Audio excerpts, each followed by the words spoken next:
মহান আল্লাহ রাব্বুল আলামিন জগৎগুলোর সৃষ্টিকর্তা, পালনকর্তা ও রিজিকদাতা। তিনি তার একান্ত পরিকল্পনা ও অনুগ্রহে জগতের সবকিছু সৃষ্টি করেন। স্বীয় পরিকল্পনায় সাজিয়েছেন জগতের সবকিছু। তিনি এতই ক্ষমতাবান যে কোনো কিছু সৃষ্টির নিমিত্তে তার ইচ্ছাই যথেষ্ট।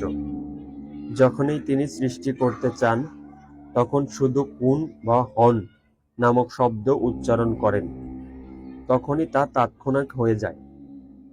পবিত্র কোরআন মাজিদে আল্লাহ বলেন, তার ব্যাপার তো এই যে, তিনি যখন কোনো কিছু করতে ইচ্ছে করেন, তখনই তিনি কেবল বলেন হন, ফলে তা হয়ে যায়।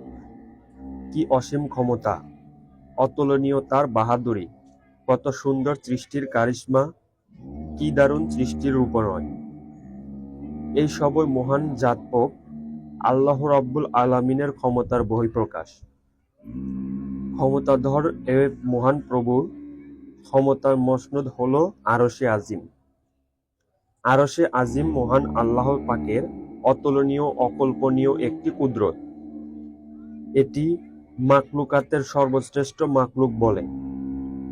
পবিত্র কোরআনে বহু স্থানে আল্লাহ পাক আরশ সম্পর্কে বর্ণনা দিয়েছেন। মহান আল্লাহ পাক আরশ সম্পর্কে বর্ণনা দিয়েছেন এ মর্মে, তোমাদের প্রতিপালক আল্লাহ, যিনি 6 দিনে আকাশমণ্ডলী ও পৃথিবী সৃষ্টি করেছেন, অতঃপর আরশে সমুন্নত হয়েছে। দিনকে তিনি রাতের পর্দা দিয়ে ঢেকে দেন।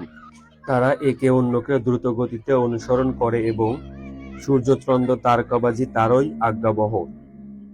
জেনে রেখো, সৃষ্টি তার হুকুমেই চলবে। বরকতময় আল্লাহ বিশ্বজগতের প্রতিপালক। তিনি আরো বলেন, নিশ্চয় তোমাদের প্রতিপালক হলেন আল্লাহ, যিনি আকাশমণ্ডলী আর পৃথিবীকে 6 দিনে সৃষ্টি করেছেন, অতঃপর তিনি আরশে সমুন্নত হয়েছেন। তিনি যাবতীয় বিষয়াদি পরিচালনা করেন। তার অনুমতি প্রাপ্তি ছাড়া সুপারিশ করার কেউ নেই। তিনিই হলেন আল্লাহ, তোমাদের প্রতিপালক। কাজেই তোমরা তারই ইবাদত করো। তোমরা কি উপদেশ গ্রহণ করবে না? আল্লাহ স্তম্ভ ছাড়াই আকাশমণ্ডলীকে ঊর্ধ্বে করে তুলে রেখেছেন, যা তোমরা দেখেছ। অতঃপর তিনি আরশে সমুন্নত হয়েছেন। তিনি সূর্য ও চন্দ্রকে নিয়মের বন্ধনে বশীভূত করে রেখেছেন। প্রত্যেকেই নির্দিষ্ট সময়ের জন্য গতিশীল আছে। যাবতীয় বিষয় তিনি নিয়ন্ত্রণ করেন। তিনি নিদর্শনগুলি বিশদভাবে বর্ণনা করে, যাতে আমরা তোমাদের প্রতিপালকের সঙ্গে সাক্ষাতের ব্যাপারে দৃঢ় বিশ্বাসী হতে পারি। আরশ মহান জাতপাকের মসনদ। এ প্রসঙ্গে আল্লাহ তাআলা বলেন, দয়াময় আরশে সমাসীন। সৃষ্টি জগতের সর্বোচ্চ মর্যাদাকর স্থানে তিনি আরশ স্থাপন করেছেন। আরশের নিচে জান্নাত বিদ্যমান, আর তা বারবার নিচে ফেরেশতাদের ইবাদত তথা তাওয়াফের জন্য নির্মিত বাইতুল মামুর নামক স্থান। নিষ্পাপ নিষ্কুল ফেরেশতাদের একমাত্র তাওয়াফ ভূমি বাইতুল মামুরের ঠিক নিচে বরাবর কাবাতুল মুশরাফা অবস্থিত। হাদিসে রাসূল সাল্লাল্লাহু আলাইহি ওয়াসাল্লাম আরশের অবস্থান সম্পর্কে সুন্দর ও সুস্পষ্ট বর্ণনা এভাবে এসেছে। হযরত আবু হুরায়রা রাদিয়াল্লাহু তাআলা কর্তৃক বর্ণিত, নবী করিম সাল্লাল্লাহু আলাইহি ওয়াসাল্লাম বলেন, অবশ্যই জান্নাতে 100টি দরজা রয়েছে, যা আল্লাহর পথ জিহাদকারীদের জন্য প্রস্তুত করে রেখে দেওয়া হয়েছে। 2টি দরজার মধ্যবর্তী ব্যবধান আসমান ও জমিনের মতো। সুতরাং তোমরা যখন আল্লাহর কাছে জান্নাত চাও, তখন জান্নাতুল ফিরদাউস চাইবে, কারণ তা হলো জান্নাতের মধ্যভাগ ও জান্নাতের উপরিভাগ। আল্লাহর ওপরে রয়েছে রহমানের আরশ, আর সেখান থেকেই প্রবাহিত হয় জান্নাতের নদীমালা। আরশে আজিম বহন করার জন্য আল্লাহ রাব্বুল আলামিন একদল ফেরেশতা নিয়োজিত করে রেখেছেন। তিনি তাদের আরশ বহন করার উপযোগী ধৈর্য, শক্তি, সামর্থ্য, যোগ্যতা ও দক্ষতা দিয়ে বিশেষভাবে তাদেরকে সৃষ্টি করেছেন। তাদেরকে প্রকৃত আকৃতি, প্রকৃতি ও সংখ্যা কত, কেবল তিনিই জানেন। মহান আল্লাহ পাক এসব ফেরেশতাদেরকে দায়িত্ব দিয়েছেন, তারা তাদের অর্পিত দায়িত্ব ও কর্তব্য যথাযথভাবে তামিল করে যাচ্ছেন।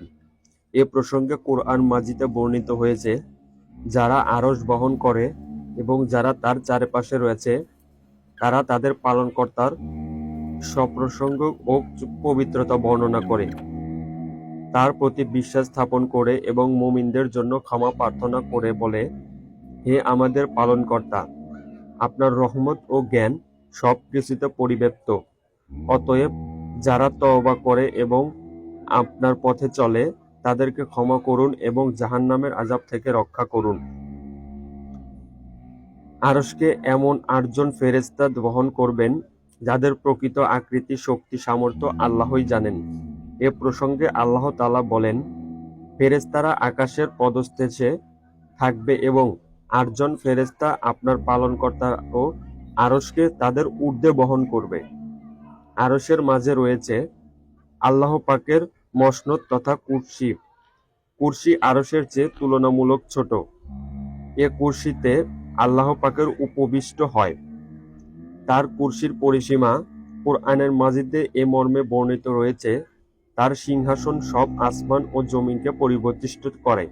পৃথিবীতে সূর্য প্রতিনিয়তই উদিত ও অস্তগামী হয়।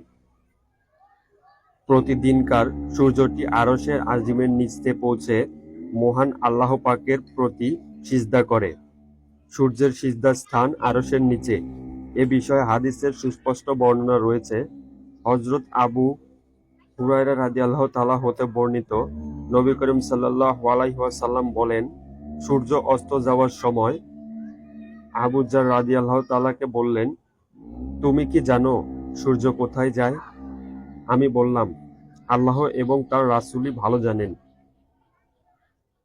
তিনি বললেন, তা যেতে যেতে আরশের নিচে গিয়ে সিজদায় পড়ে যায়। অতঃপর সে আবার উদিত হওয়ার অনুমতি চায় এবং তাকে অনুমতি দেওয়া হয়। আর শিগগিরই এমন সময় আসবে যে সিজদা করবে কিন্তু তা কবুল হবে না। সে অনুমতি চাইবে কিন্তু তাকে অনুমতি দেওয়া হবে না।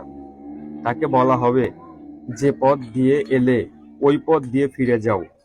তখন সে পশ্চিম দিক হতে উদিত হবে। এটাই মর্ম। আর এই হলো মহান আল্লাহর বাণী। আর সূর্য নিজ গন্তব্যে কক্ষপথ হতে চলতে থাকে। আরশে আজিমে প্রতি মূল্যবান স্থান, যে স্থান কেবল আল্লাহর জন্যই। আরশে আজিম অতি মূল্যবান স্থান, যে স্থান কেবল আল্লাহর জন্যই। মুহাক্কিক উলামাগণ বলেন, আরশ হলো সৃষ্টি জগতের ৭ স্বরূপ। আরশের নিচেই সবকিছু, কেবল আল্লাহ পাকই আরশের ওপর অধিষ্ঠিত হয়ে রয়েছেন। মহা ক্ষমতাধর ও প্রভাবশালী আল্লাহ রব্বুল আলামিনের আরশের ছায়ার নিচে তার কিছু প্রিয় বান্দা কিয়ামতের দিন সাময়িক অবস্থায় সুযোগ পাবে। তারা কারা? তাদের পরিচয় কি? স্পষ্ট করে দিয়েছে বিশ্বনবী সাল্লাল্লাহু আলাইহি ওয়াসাল্লাম মুখ নিঃসৃত বাণী। হযরত আবু হুরায়রা রাদিয়াল্লাহু তাআলা কর্তৃক বর্ণিত, তিনি বলেন, রাসূল সাল্লাল্লাহু আলাইহি ওয়াসাল্লাম বলেছেন, আল্লাহ তাআলা ৭ ব্যক্তিকে সেই দিন তার আরশের নিচে ছায়া দিবেন। ১. ন্যায়পরায়ণ বাদশাহ। ২. সেই যুবক যার যৌবন আল্লাহ তাআলার ইবাদতে অতিবাহিত হয়েছে। ৩.